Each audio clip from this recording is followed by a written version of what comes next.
اعوذ باللہ من الشیطان الرجیم بسم اللہ الرحمن الرحیم ان الصفا والمروة من شعائر اللہ فمن حج البیت او اعتمر فلا جناح علیہ ان یطوف بہما ومن تطوع خیرا فإن اللہ شاکر علیم ان الذين يكتمون ما انزلنا من البينات والهدى من بعد ما بيناه للناس في الكتاب اولئك يلعنهم الله ويلعنهم اللائنون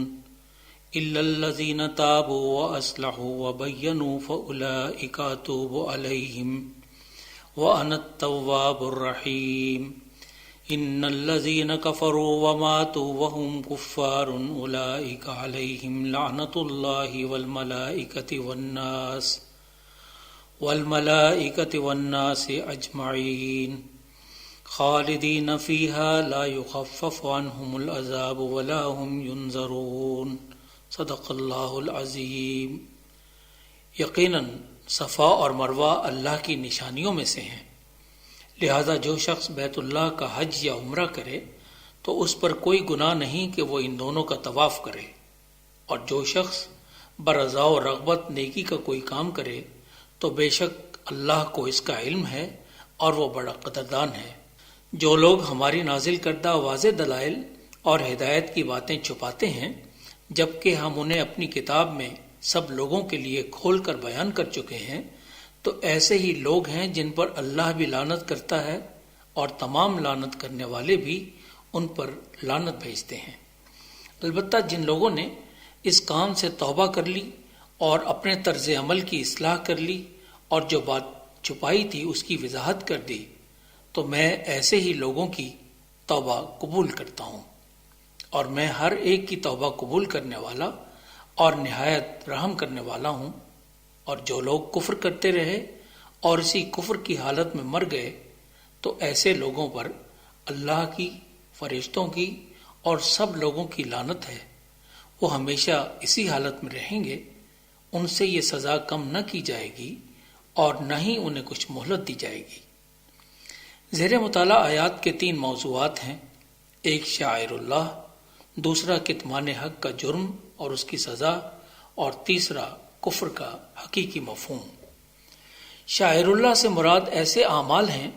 جنہیں اللہ نے دین کی علامات و امتیازات قرار دیا ہو، جیسے حج، نماز، عمرہ، زکوٰۃ، روزہ، اور ایسے نشانات جنہیں اللہ کے پیغمبر علیہ الصلاۃ والسلام نے اپنی امت کی مخصوص نشانی قرار دیا ہو۔ اہل ایمان پر لازم ہے کہ ان شاعر اللہ کا احترام اور التزام کریں اور ان کی حرمت و تقدس پر آنچ نہ آنے دیں، نہ نظری نہ عملی۔ سورۃ المائدہ میں ارشاد ہوا، اے اہل ایمان لا تحلوا شعائر اللہ، اللہ کی مقرر کردہ علامات دین کی حرمت کا خیال رکھو اور انہیں حلال قرار نہ دو،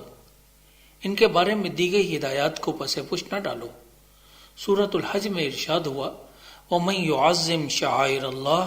فَإِنَّهَا مِن تَقْوَى الْقُلُوبِ، جو شاعر اللہ کی حرمت و عظمت کا خیال رکھے گا تو اس کا یہ عمل دل کی پرہیزگاری اور خوف خدا کا مظہر ہوگا۔ زیر مطالعہ آیات میں صفا اور مروہ کو شاعر اللہ قرار دیا گیا۔ ان الصفا والمروہ من شعائر اللہ، صفا اور مروہ مسجد الحرام کے پاس 2 پہاڑیاں ہیں جن کے درمیان حضرت ہاجرہ وادی غیر ذی زر میں حکم الہی کی تعمیل کرتے ہوئے پانی کی تلاش میں بے قراری کے عالم میں دوڑتی پھرتی رہیں۔ اللہ رب العزت نے خاندان ابراہیم کے اطاعت و وفا کے جہاں ہر عمل کو تا قیامت اہل ایمان کے لیے محترم اور لائق تقلید بنا دیا، وہیں حضرت ہاجرہ کے اس عمل کو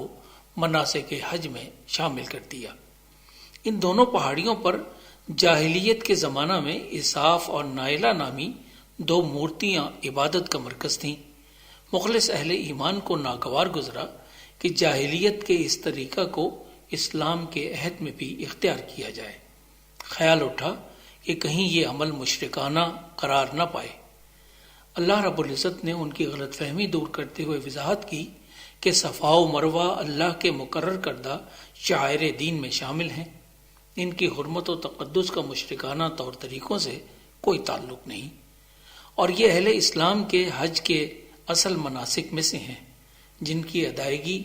اور ان پہاڑیوں کے درمیان صحیح کے بغیر حج نامکمل رہتا ہے۔ اس لیے حاجی ان کے درمیان 7 بار تیز تیز دوڑتے ہیں۔ اسی جانب اشارہ ہے کہ ان کے درمیان طواف کرنے میں کوئی مذائقہ نہیں۔ فمن حج البیت او اعتمر فلا جناح علیہ ان یطوف بہما۔ جناح کا معنی یہاں یہ نہیں کہ کوئی چاہے تو ان کے درمیان صحیح کر لے یا نہ کرے، صحیح کو مناسک حج و عمرہ میں وجوب کا درجہ حاصل ہے، یہ تو ہر حج و عمرہ کی غرض سے جانے والے پر لازم ہے۔ ومن تطوع خیرا،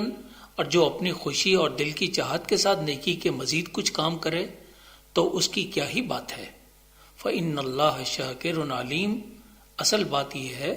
کہ اللہ جو اپنے بندے کے بہت قریب، اس کے ہر جذبے، ہر احساس، ہر نیت و ارادے سے خوب واقف اور ہر عمل سے خوب باخبر ہے، اپنے وفادار بندے کے اعمال کو ضائع نہیں ہونے دیتا۔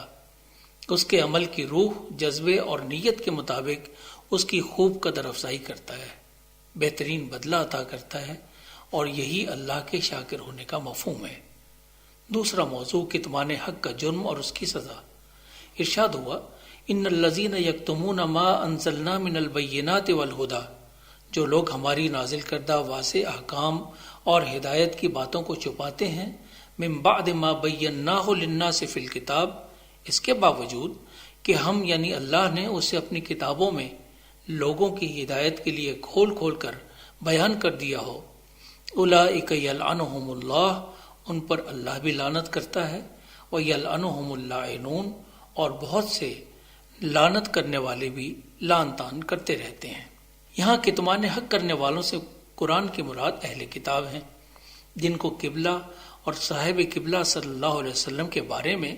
ان کی کتابوں میں واضح ہدایات، تعلیمات اور نشانیوں سے مطلع کر دیا گیا تھا۔ انہوں نے اللہ کے عطا کردہ اس علم کی نہ صرف یہ کہ مخالفت کی،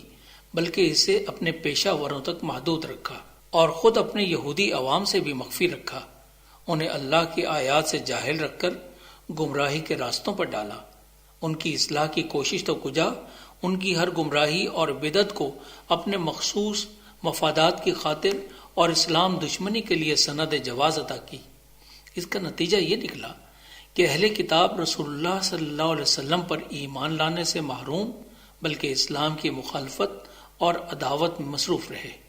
قرآن عظیم نے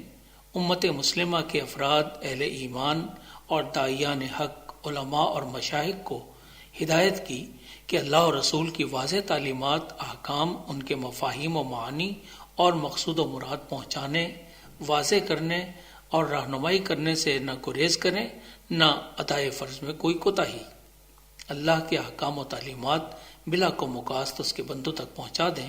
جو حق ہے اسے چھپا کر نہ رکھیں،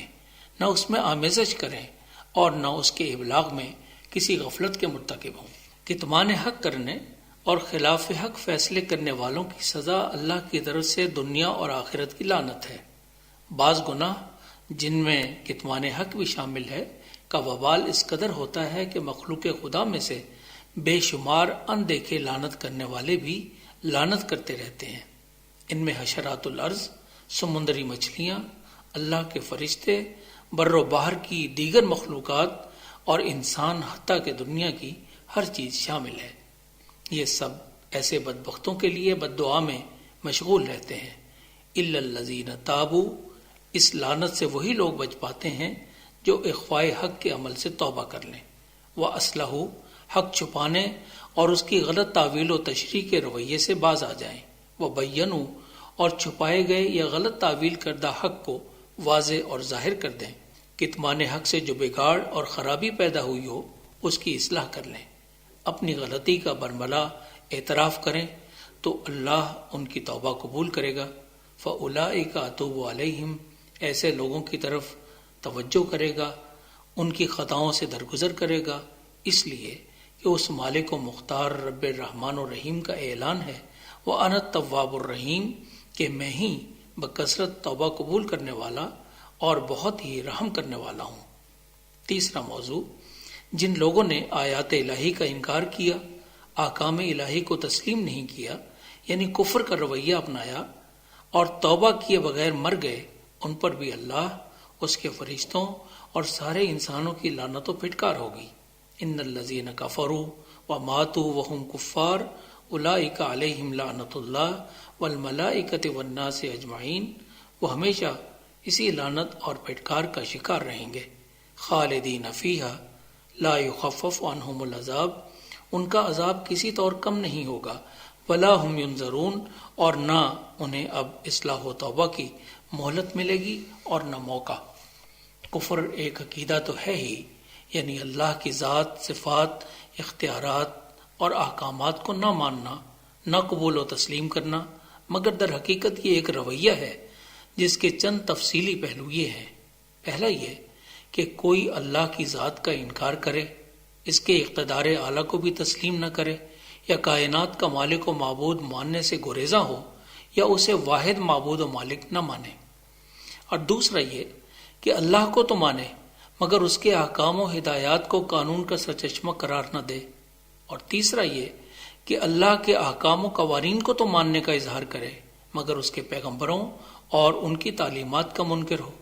اور چوتھا یہ کہ اپنی پسند و ناپسند اور تعصب کی بنا پر پیغمبروں کے درمیان فرق کرے، یا کسی کو مانے اور کسی کا انکار کر دے۔ اور پانچواں یہ کہ پیغمبروں کو تو مانے مگر عقائد، اخلاق اور زندگی کے قوانین اور معاملات سے متعلق ان کی تعلیمات کو کچھ تسلیم کرے اور کچھ کا انکار کر دے۔ اور چھٹا یہ کہ اپنے عقیدہ و نظریہ کی حد تک اللہ، پیغمبر، ان کے احکام و تعلیمات سب کچھ مان لے مگر عملی طور پر دانستہ ان کی مخالفت اور نافرمانی کرے، اور نہ صرف یہ بلکہ اس پر اصرار کرے اور ساری زندگی اسی انکار اور بدعملی پر بسر کر دے۔ ایسے لوگ جو توبہ کر کے سچے مسلمان بن جائیں،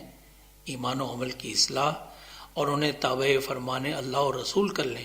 اللہ کے عذاب اور لعنت و پھٹکار سے محفوظ رہیں گے۔